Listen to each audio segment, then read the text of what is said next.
I'm Richard Trethewey. Today we're in New Hampshire, Portsmouth, New Hampshire, a seaside community between Boston to the south and Portland, Maine to the north. Portsmouth was settled in the late 1600s as a fishing center, and today it still is a viable fishing seaport. Off those boats you can get some of the finest lobsters on the planet. Across the way is the Portsmouth Naval Base. What I love about this area is the sights and the sounds and the crisp New England air.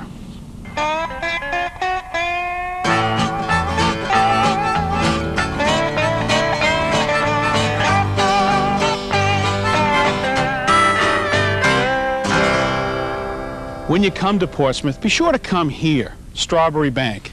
It's a collection of American houses, a museum, really, of American architecture, dating back to 1695. Now, this is the Dinsmore Shop. It was built in about 1800 as a cooperage, a place where they would have built barrels like this. Now, in 1800, to heat that building, this would have been the fuel of choice, wood. You just tried to make it through a New England winter. No one ever worried about getting fresh air into these buildings. It leaked from everywhere, through the walls, through the windows, through the doors. Today, with rising fuel costs, we need to keep the heat in the building. We need better insulation, better windows. This tightening of the building has led to a new issue: the quality of the air inside of houses, businesses, and schools. It's especially important nowadays because each school day, 1 in 5 Americans occupies a school building. You may be surprised to learn that indoor pollutant levels may be 2 to 5 times, even 100 times higher than outdoor levels. Whether your school is tight or leaky, there's a wide range of sources of school indoor air pollution. The purpose of this video is to show you how one particular school used the EPA's Indoor Air Quality Tools for Schools kit to successfully combat their indoor air problems. Because indoor air quality problems can disrupt the school environment and raise community concern, the kit can be most useful in preventing problems from occurring in the first place. Schools vary in design, and problems vary too. Your school may be located in a hot or cold climate, be new or old, urban or rural. This school had to deal with, well, its overall architecture. This is the Little Harbor School, built in the late 60s. This was the popular architecture style for schools of that era. You can see the modular approach, the 3 distinct pods, one for the auditorium, one for the administration, and one for the classroom. The popular thinking of that era is that students would learn better in an open environment, an open classroom where they could see and hear everything that was happening around them. Well, nowadays that's fallen out of favor, and that large pod has been broken down into smaller, more traditional sized classrooms. Well, the issue is, how do you get good, clean, fresh air into these smaller rooms when the mechanical system was designed for the larger pod? Well, here at Little Harbor, it's a success story. They put together a team of concerned community members to work together for a more healthful environment for teaching and for learning. Now, let's go inside and get warm. Looking good in there, Margot. I think you're feeling better. Yeah, ready to go back to class? Our story starts here, in the health room. The school nurse, Priscilla Santiago, is the co-coordinator of indoor air quality. Priscilla, hello. Hello, Richard. Who's this? Oh, this is Margot. Hey, Margot. Yeah, she's feeling a little better and is ready to go back to her class. Well, that's good news. Okay, Well, this Margot. brings back some memories for me, Priscilla, being back in the school nurse's office. Oh, you were one of those. Well, I mean, I was pretty healthy, but, you know, anytime there was a big math test, I wanted to check in here. Yes, yes. I have a number of students like that as well, and also when there's a substitute teacher. Oh, really? I didn't think of that one. Now, tell me, a typical day for you as school nurse, what's that all about? You do some health screening, vision, hearing, health class teaching. I see about 25 students a day. What are you seeing mostly? Skin, knees here and there? Bang knees, headache, stomach ache, and a lot of students too who are, because both parents are working, they need that little TLC. Well, TLC isn't a bad thing to get. Yeah, no. Now, you were one of the first people, as I understand, to suspect there might be an issue with the air in this building. Yes, seeing a lot of teachers and a lot of students as well, but bronchitis and recurring bronchitis and sinusitis and asthma. The children that would have asthma in one part of the building, they go to another part of the building, increased incidence. Oh, really? Yes, and teachers. There were 3 older teachers that were newly diagnosed with asthma. Now, that's unusual for adults, right? That was a concern, yes. Okay, so what'd you do? Well, we formed a team, and using the EPA Indoor Air Quality Tools for Schools kit, sure. Yeah. We identified the problems, Yeah. and then we went from there. So what next? Well, we did a survey of their symptoms, and let me show you. Okay, so what are we looking at? This down here is the symptoms of the individual, of the staff. I see. Headache, nausea, swelling, itchy eyes, cough, congestion, migraines, allergies, all the things that could happen to people. That's right. And then we had the staff themselves take a look around and do a checklist of their surroundings. High temperature or odor or spills on the carpet. Oh, here's an intake block. Okay, so Right. there's all the things that could happen to the systems. So then we put it on the map of our school and that's a took great the idea. and took the indoor. You could see in the core of the building there's a concentration of symptoms and physical problems. Sure, look at them all in there. Now, this is also the part of the building where petitions were added, right? Right, right. Now, I've got to see that. Oh, well, I'd like for you to meet Peter Torrey, my co-coordinator. Okay, I'll check in with him and talk to you later. Okay, great. Hope I don't get caught without a hall pass. Peter Torrey, how are Richard, how are you this afternoon? Doing great. What a beautiful school you've got here. Well, we're really quite proud of it, but it's quite different from the day it was built. How so? Well, it was built as an open concept school with no walls. It was wide open in here. So you could hear what was going on in a classroom way over there, back here? Must have been unbelievably disruptive. I can tell you, being a teacher here in the early 70s, it was tremendously disruptive. Look what you've done here. Added a accordion door here. Even a half partition made out of a rolling closet. Sure, and we've even added formal walls. Okay, so this petition. So what's behind here?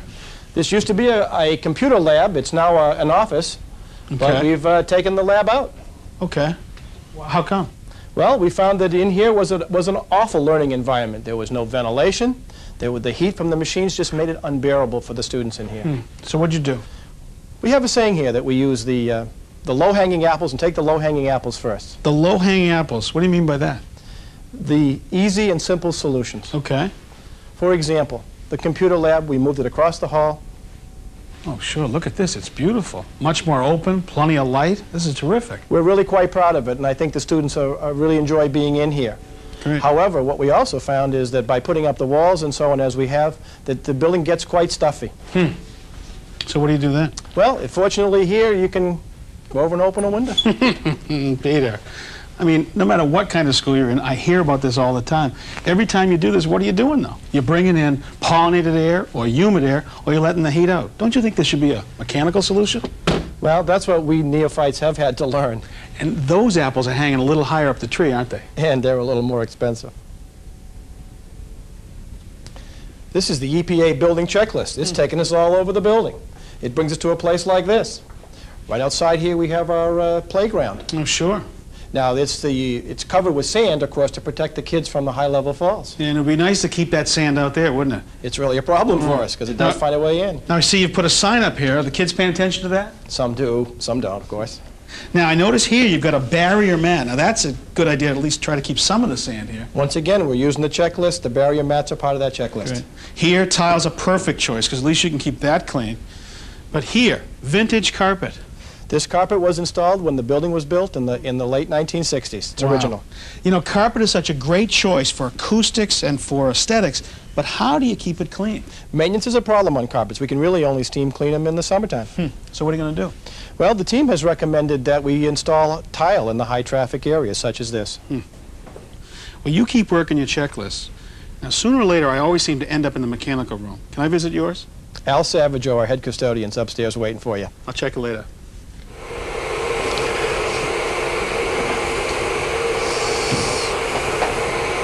Al Savageau?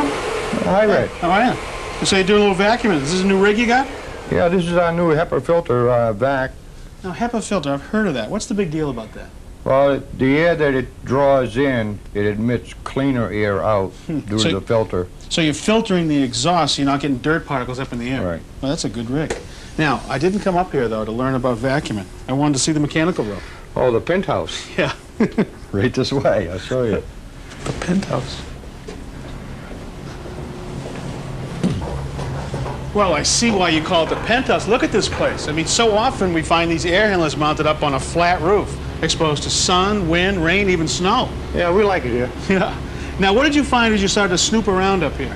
Well, one thing we found was the air intake was closed How on this come? particular unit here. All the rods were disconnected so that there was no air coming in. So this damper that's supposed to let fresh air in was completely closed. Right. Now, how do you think that happened? Well, somebody downstairs probably complaining it was too cold.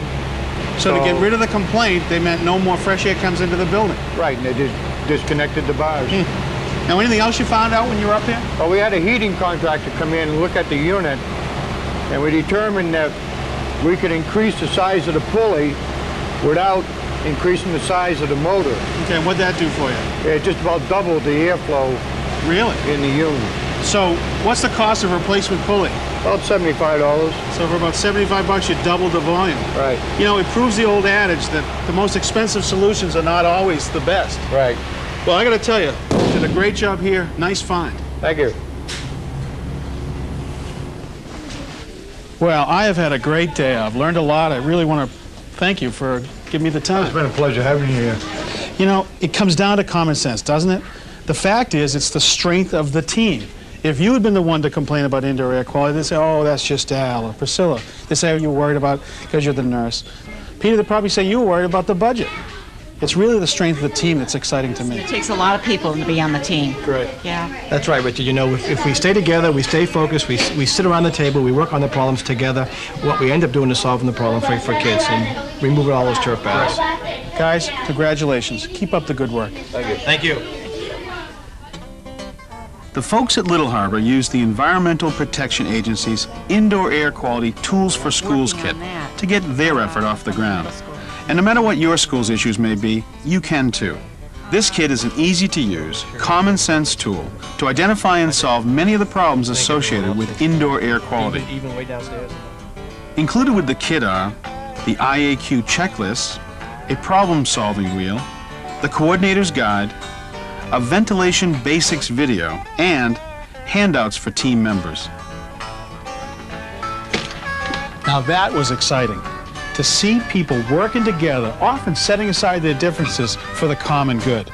And that's really what Indoor Air Quality Tools for Schools is all about. It's a low-cost, often no-cost approach to preventing and solving indoor air quality issues in schools. On behalf of the U.S. Environmental Protection Agency, I'm Rich Trethewey. Thanks for watching. For more information about indoor air quality, or to order your Indoor Air Quality Tools for Schools kit, call toll-free 1-800-438-4318.